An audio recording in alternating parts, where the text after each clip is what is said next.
Good afternoon, class. Today we're going to talk a little bit about universal design for learning. The objectives today for class are to find out a little bit more about how the brain impacts how we teach for student learning and how you will assess for student learning with that information. We're also going to discuss universal design for learning and those principles so that you can apply them. All right, I'd like all of you to stand up. When I read the section that talks about how you might learn, please sit down. Okay, do you learn best by studying in a group? If you do, sit down. Okay, everybody learns differently. Everybody studies differently. So just take a second. I don't actually want you to write down the full definition. I just want you to take a moment to sort of think. How would you describe universal design, what it would mean to you? What do those words mean? この発表は大変多様な個性あふれる仲間によって作られました。 Now, if I asked you, and I was going to give you a test today, and you'd have to give me the definition for universal design for learning, this is the only information I'm going to provide you. This is your content information. How many would be passing? No one's raising their hand. Okay, so no one would be passing. All right. Language is only one of the barriers that students have to overcome in order to learn. Some other barriers, anybody can think of any? So the question for you as teachers is, how do we help students overcome those barriers to learn? And so teachers know that traditional print media does not, that medium does not allow us to have all students access a curriculum. What can the teacher do, even if they know that?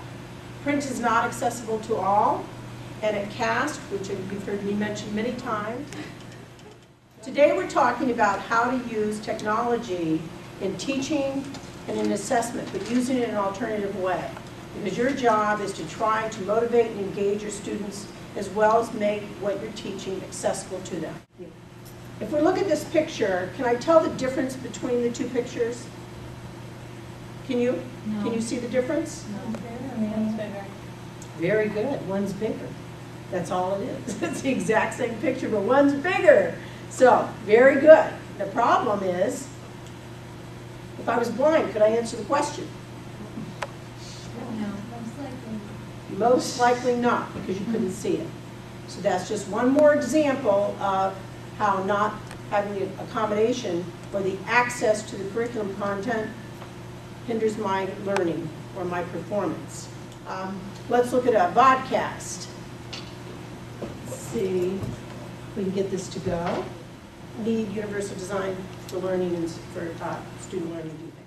It's an honor to be able to speak on behalf of Hope Benton-Borghi relative to her contributions to the teacher preparation program at Ohio Dominican University. This is Mary Lee Peck. I'm the former chair of the Education Division, and I have worked with Hope in a variety of relationships, and I admire the work that she has done at Ohio Dominican in terms of universal design for learning. As the instructor for the final portfolio class in our MED program, I am appreciative of the work that she has done in helping current classroom teacher candidates understand the meaning of diversified education.